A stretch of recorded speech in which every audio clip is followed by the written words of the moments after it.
ছুটির দিনে আমি আর আমার বন্ধু ভাবলাম একটু গ্রাম্য পরিবেশ থেকে ঘুরে আসি। এই হচ্ছে আমার বন্ধু সায়েম। টাকা খরচ করে তো বাইরে যানই ঘুরতে, মাঝে মধ্যে বাংলাদেশেও একটু সিটি থেকে বের হয়ে ঘুরতে যাবেন, মন ফ্রেশ হয়ে যাবে আপনার একদম। তো চলুন একটু প্রাকৃতিক ভিউ দেখুন।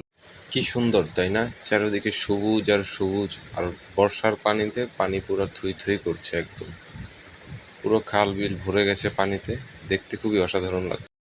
যে ব্রিজটার সামনে দেখতে পাচ্ছেন এটা হচ্ছে আপনার মাওয়া এক্সপ্রেসের মানে পদ্মা সেতুর রেল লাইনের ব্রিজ ওইটা। যাই হোক, অনেক কথা বললাম। ভিডিওগুলো ভালো লাগলে লাইক কমেন্ট করবেন।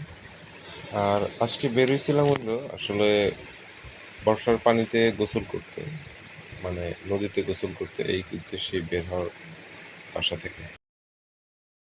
তো দেখলেন তো কি পরিমাণ মনোমুগ্ধকর পরিবেশ, আপনাকে মুগ্ধ হতে বাধ্য করবে আপনাকে পরিবেশ। আপনার পয়সা খরচ করে বাইরে যাওয়ার কোনো দরকার নাই।